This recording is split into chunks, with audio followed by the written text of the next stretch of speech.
Welcome to Soundbreaker. On today's episode, we've got a fantastic guest, William Tenney, the mastermind behind Sun Pop. William, thanks for joining us today. And for the folks who might not be familiar with you, could you please just introduce yourself before we dive into it and ask all kind of questions?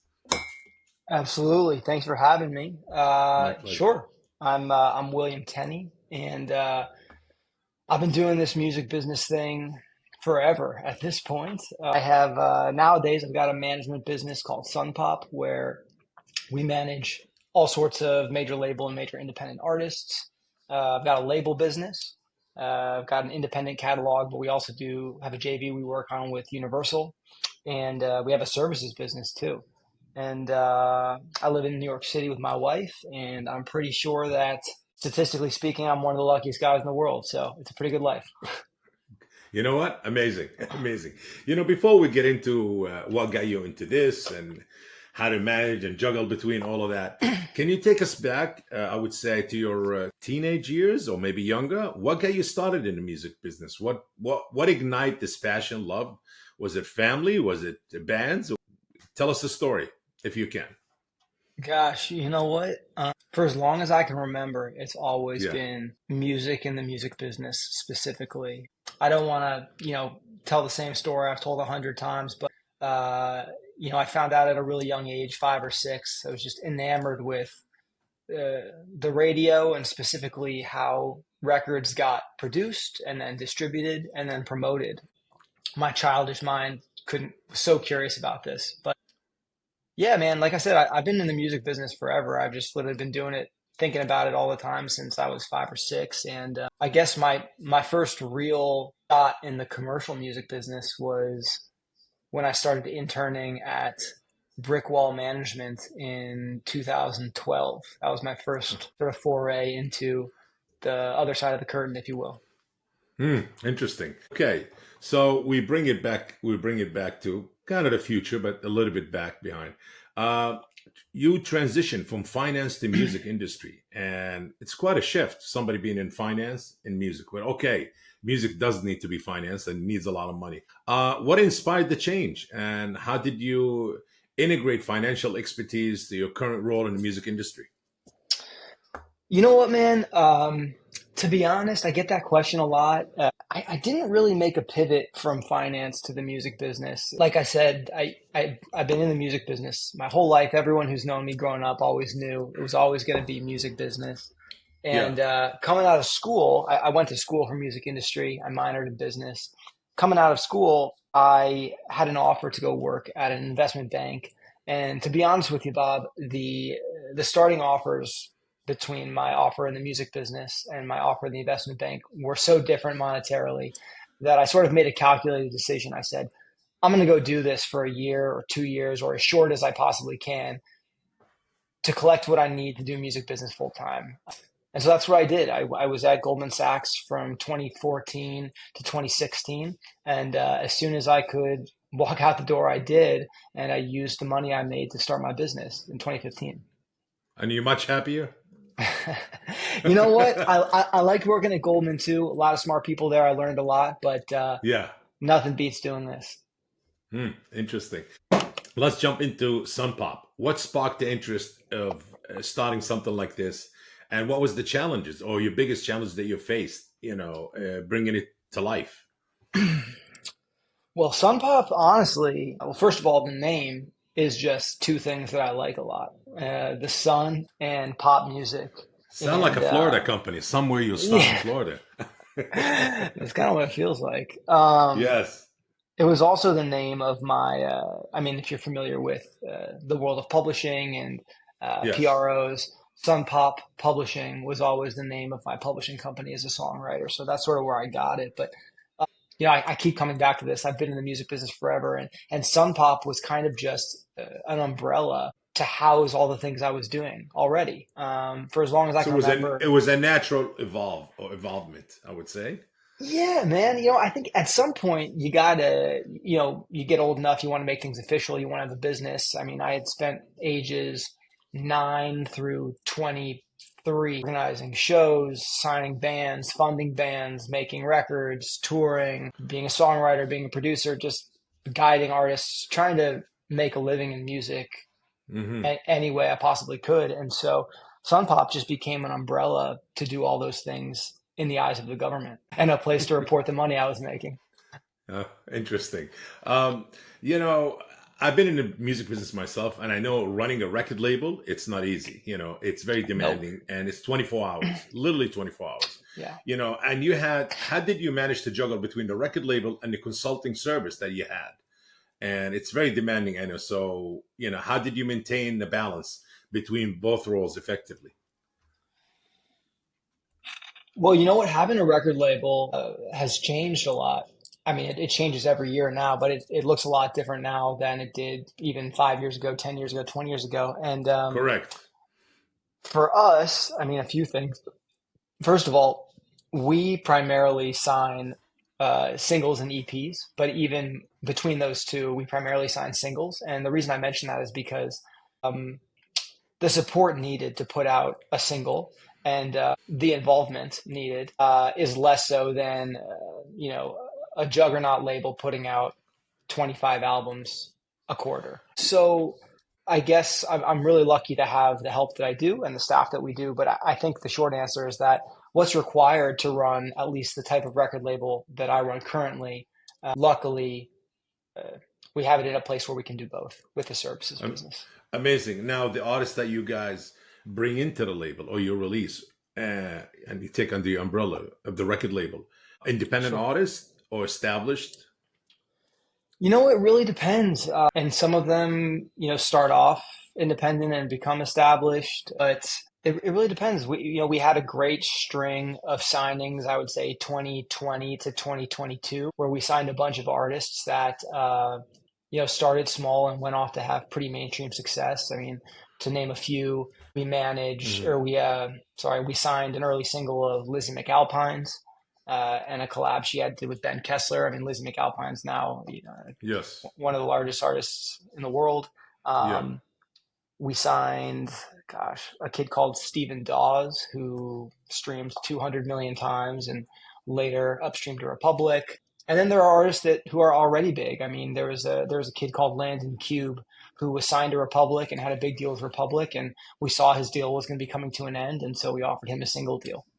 Oh, amazing. Amazing. You mentioned something to me. You said running a label back then, back in the days, which is, I Sure. remember those days, and now it's totally different. Do you think that there's artists still feel they need an independent record label? Because a lot, there's your own distribution, your own marketing you could do as an artist, and you got social media, you got TikTok and Instagram, and Instagram Reels and all of that, where you can release something, a song, and become viral, and all of a sudden it's like, hey, you know what? I can control my own destiny. I don't need a record label. You think still there's the need for a record label to kind of, how should I say, nurture and work with the artist, because it's a tough journey for an artist to diverse their attention into marketing, because marketing is very important. A lot of people think just put the record out through your own, do it yourself distribution services that are available out there, and everything will be fine, which is not really. The reality is different. Please. Yeah, I mean, listen, we have this conversation a lot, and I don't know that there's a right answer. I'll tell you, you can certainly Especially do with it. technology too. Yeah. Sure. I mean, listen, you can certainly do it without the support of a record label. There's no doubt about that. And we have this conversation with artists all the time. I think what artists oftentimes, in my experience, overlook in that conversation is if you're going to do it on your own without a record label, are you prepared to make the spends necessary and employ all the people needed to have a successful release that the label would have otherwise offered you? Because you sign with a record label, artists don't realize you might have, in some cases, depends on the label, you might have 25 people who are on salary offering service and value adds to your project. Very So correct. a lot of Yes. artists that sort of happen in the background and they're sort of getting things and they're not sure if the label's doing it or how it's coming about. All of a sudden they end up independent. They say, oh, we can do this. They end up independent. They go, wow, a lot more was happening than I thought. Now, that's not to say you can't do it on your own. There are great examples of projects that have broken through globally independently. We work with a lot of them. I mean, one example that comes to mind is Charlotte Sands. I mean, Charlotte Sands is an artist we work with who is currently on a world tour, selling out venues in the 500 to 1500 cap space, and she literally runs her own team, her own record label. She calls it CS Records, and she has a Mm. publicist, and she has a promotion team, and she has a radio team, and product managers and sync folks, and she's reinvesting most or all of what comes in to support her project. And I think if you're going to do it like that, sure, you can do it on your own. Well, this is a unique case success. I would say is not always the that's not always the case, as we both know. In the Sure, business. sure, Yeah. yeah. How about some of the success stories, if you can share with us, that stands out, and what was the key factors behind the achievement? To make him a success, if you could remember. Gosh, I mean, we've been very lucky to have so many. Yes. I think some of the ones that come to mind immediately, we had a services project this past year with an amazing artist called Jiraiya. Uh huh. Jiraiya is a New York City, I'd call it eclectic rock artist, and Uh huh. I mean, they were named Spotify New Noise Class of 2024. They just wrapped up their first headline tour. It's been a real journey for Jiraiya, and they've really broken through in a way that a lot of independent artists have not. Everything going on with Quarters of Change, who we manage, an amazing alternative rock band, also from New York City, Yes. Yes. playing Gov Ball this year, playing Lollapalooza this year, ACL, Shaky Knees. Man, I could ramble forever. We've been really lucky to have a lot of great moments. Amazing. As you mentioned, you work with Quarter of Change, PTS. I mean, both Yeah, phenomenal. thank you. How do you? What's your key takeaway that you've learned from working with such talented artists and others? Gosh. Well, with PTS and Quarters in particular, one thing that I'm really grateful for about those projects is that, and PTS too, people sometimes think only about Quarters, but both of Hmm. those artists are authentic artist projects through and through. There is nothing disposable or cliche or kitschy about them. And I think in working with both of those artists, I've sort of been able to suss out projects in that way. What kind of project is a very legitimate artist project, and what maybe is more of a novelty? And there's not necessarily anything wrong with either type of artist, right? Both have their place. But I've been very grateful and fortunate to, Quarters and PTS in particular are both very authentic artist projects, and it feels great to Hmm. work on them.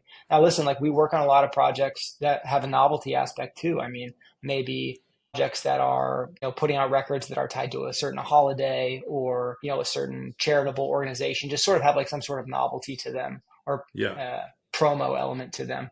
One's not better than the other, but and then I think also one thing that I've sort of learned from working with both of these artists is sort of learning how to not always be, I don't want, I guess, like, well liked. Being a manager is really hard, and It is. it's not always the conversations we have to have day to day are not always easy. In fact, I would say most conversations you have to have as a manager are probably tough ones. It's taken me a little while, but just becoming okay with, like, having hard conversations. And when we have our friend hats on and we're hanging out as Yes. friends, I really like those guys and we have a great time. But first and foremost, day to day, I've got a job to do and a service to provide them, and that takes priority. I hear you. I totally understand. With streaming platforms constantly evolving and staying visible and engaging is crucial for artists. What strategies do you take to ensure your artists get the most out of these platforms? And this is a question probably we'll follow up with another one. Let's answer that one, and then I'll tell you what I was thinking. Please. Sure. I mean, to be honest with you, Bob, and I'm sure this comes as no surprise to you, there's really only one driver of consumption in the market right now, as far as streaming goes, and that's short form media, TikTok, Reels.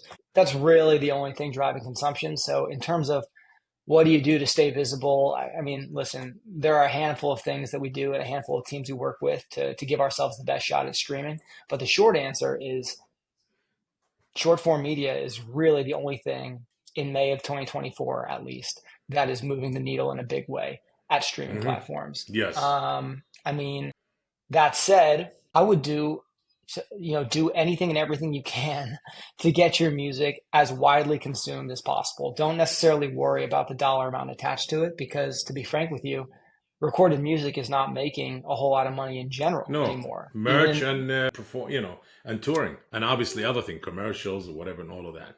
sure, I mean, listen, like recorded music in today, in my opinion, is a tool that we use to promote Correct. tickets and merchandise. Yes. I mean, Yeah. Hits Magazine has a chart in each issue that covers year to date song revenue. Yeah. If you go look in April, I believe the number one on the year to date song revenue chart for 2024, Zach Bryan's song has generated $1.2 million. Hmm. Um, when you think about that, that's a that's a trade on Wall Street that happens Oh, before lunch every day. yes. So I share that tidbit of information just to say like recorded music in the big scheme of things is not going to make anybody rich for the most part. So No. do whatever you can do to get your music as widely consumed as possible, and we'll use it as a promotional tool to do the rest of the stuff. You know what? You said something. Recorded music. Are we, as a record label owner, as a manager, Sure. obviously somehow you have to foresee the future or be ahead of the curve if you can, if possible. What do you see? What's the future gonna or is holding or gonna bring? How are we gonna consume music? It's not gonna be the same. It's not gonna be the streaming platform. Even short form probably gonna change. But it's the only thing available right now. That is the I would say the main driving force is the short form content that we know out Sure. there through TikTok and others. But I remember back in the day, I was in the physical business, and when I transitioned, it was a shock. Like from shipping and making guaranteed income and a lot of money to Sure. like I don't know. It's like you're into a guessing world in the beginning. To me, it was like shocking. Like, what do we do? Do I go out of business? What I do?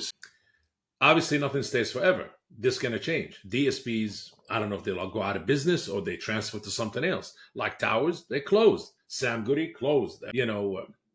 All of the stores that we know, Record Explosion and all of that, Coconuts and FYE. So what do you think the future holds for music consumption and music distribution? Because right now there's a formula, but that formula is going to change. You got the label or a distributor, artist label or artist distributor, and then you have the aggregator and then the DSPs. Some Sure. distributors direct and a lot of them not. They always go Sure. through an aggregator. Yeah. Sure. So obviously too many stop points. And in the end, it's just too many cuts. And then you got the DSPs. So is this whole thing going to change? Is there a new form of technology that is it going to be mixed reality? Is this the new thing? How do we consume music? You know,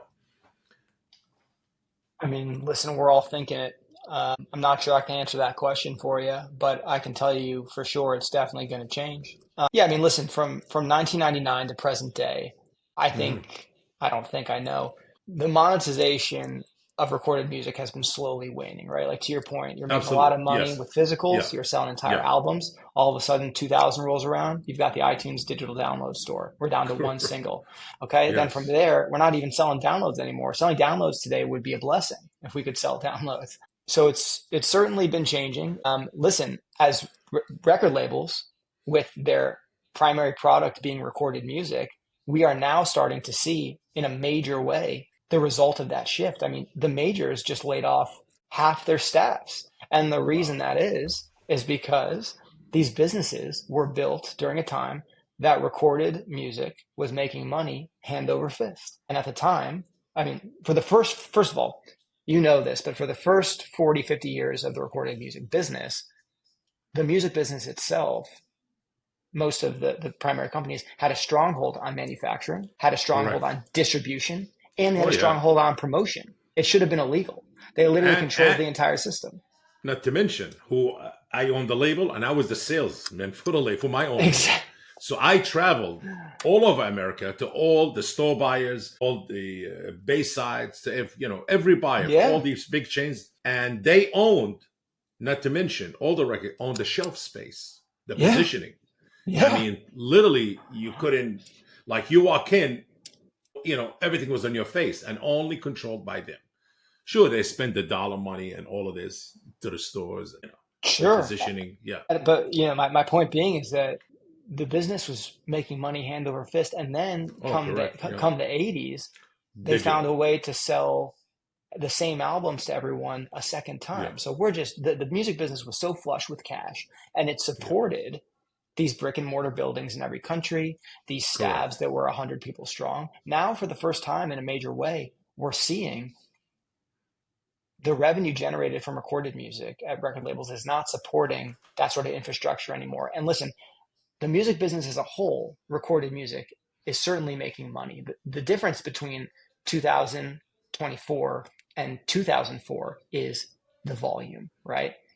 I'm not so necessarily worried about like DSPs, right? Because they are like music is being consumed. It's just across 100,000 times more artists. In 2004, you could probably count 100 artists that mattered, that were big, right? Yeah. Correct. That was it. Now, I mean, gosh, there there are people selling theaters and amphitheaters out that you don't even know. The household name doesn't exist anymore. I'm rambling now, but there you go. No, no, no, you're not. It's a pretty interesting conversation because everybody want to know what the future going to hold because there's a Sure. change. Everybody wants to be ready for it, and what surpassed the music business, gaming, the gaming business. Sure.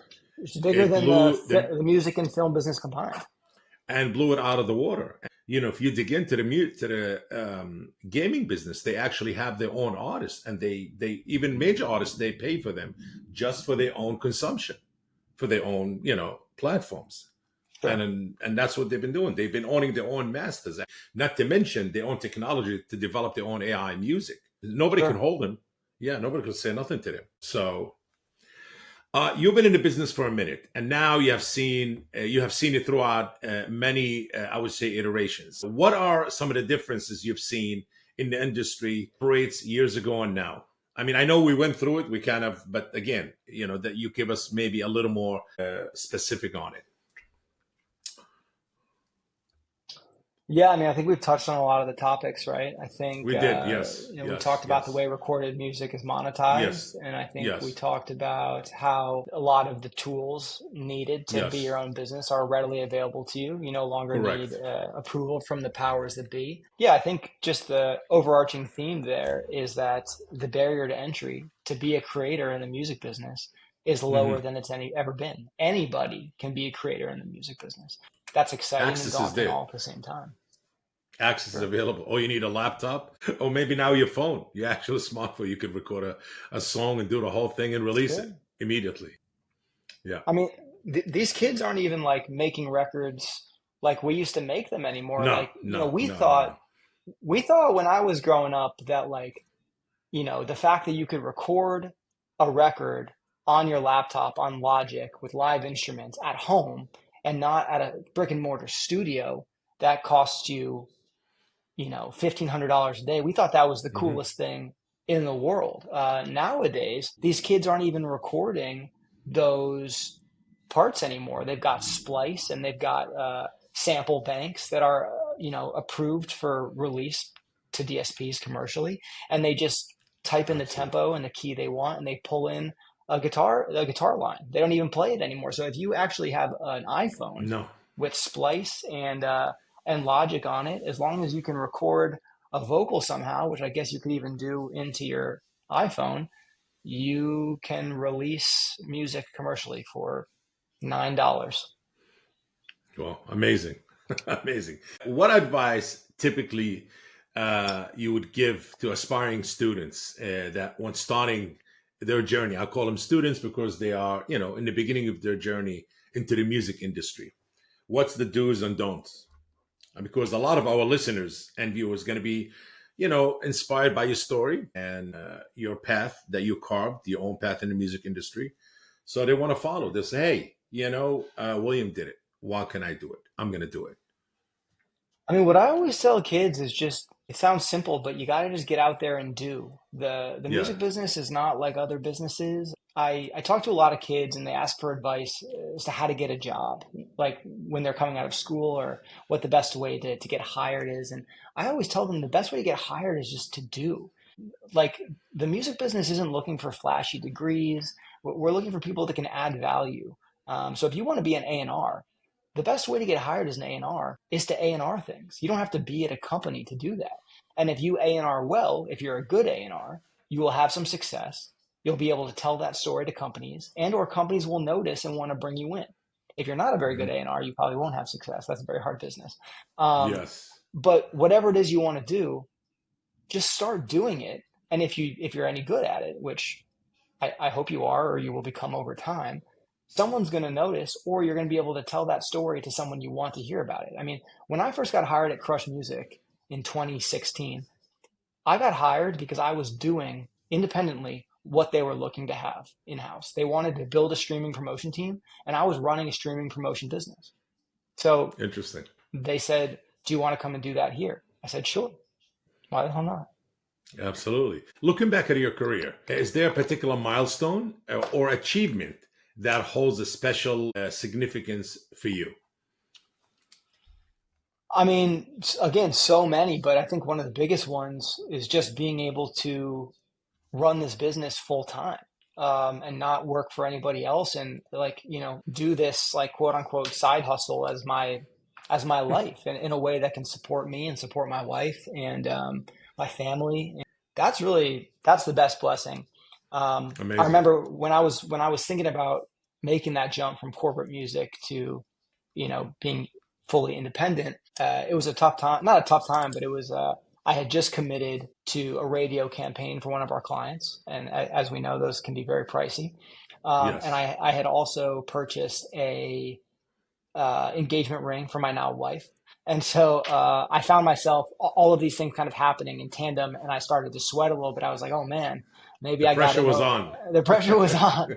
Maybe I got in a little bit over my head, but you know Yes. what? Yeah. We got through it, and we came out on top, and it ended up all working Good. out. So that's the biggest blessing. So stay positive and keep looking forward. That's it. Sure, sure. In your opinion, what is the most common misconception in the music industry? Honestly, the biggest misconception of the music industry is that any of it is real in the traditional sense. Like, and what I mean by that is that there are very few businesses, as you would think of them uh, in other lanes. So, for example, like people say, "Oh, I'm going to meet with so and so at Johnson Management." I'm like, dude, Johnson Management is the Starbucks on Lexington. They're a website, an email, and a logo, and that's what 99.9% of the music business is. It's actually quite a bit of a facade. So Mhm. I would say if you're in the music business and you've made it to a place where you can actually have a dedicated workspace, whether that it Yeah. be in your home or at a brick and mortar office somewhere else, you are you are cash positive, you're generating revenue at all, you are ahead of 99.999% of the music business. And the rest of the business, honestly, a lot of these people aren't even businesses. They're not even registered businesses. They're just like Wow. Gmail accounts. So anyway, that's a long way of saying that's the biggest misconception about the music business is that yeah. Interesting. And it's funny. It's very true. Very true. How should I say? What do you have coming up, that you would like? Anything that you're working on that you're going to have ready for your, for our listeners, viewers, the people who wants to join your company, join your label, that you want to promote or mention that, hey, in the next month or two, we have this and this coming up. We're building a new platform or building a new function. Well, we're slowly expanding our team this summer, which is really exciting. We're looking to have a touring department, and we're looking to Yes. bring on Yes. more managers as our Yes. management roster expands. And we're looking forward to a lot of exciting things this summer. Like I mentioned earlier, we're going to be at Lollapalooza and Govball with Quarters of Change. Yes. PTS's deluxe album comes out in 1 week. It's really exciting for us. And looking forward to announcing a bunch of new client signings. Great, great. So everybody's looking forward to it, definitely. Well, I would say this has been one of the, I should say, easy, light, and informative, and insightful, and motivating interviews Wow. and conversation we had. Yes, High absolutely. praise. Thanks, Bob. Yes, my pleasure. Absolutely, William. Well, sometimes good things has to come to an end, but unfortunately, that's how it works. I just want to say thank you very much for joining us, and we appreciate the time and just for our viewers and listeners. Please stay tuned to our next episode, and thank you. Thanks for having me, Bob. Appreciate it. My pleasure. Yes. Thank you. Good to have you on Soundbreaker. If you enjoyed today's episode, make sure to share the Soundbreaker podcast. And if you are joining us on YouTube, please like this video and subscribe to the channel. Until next time.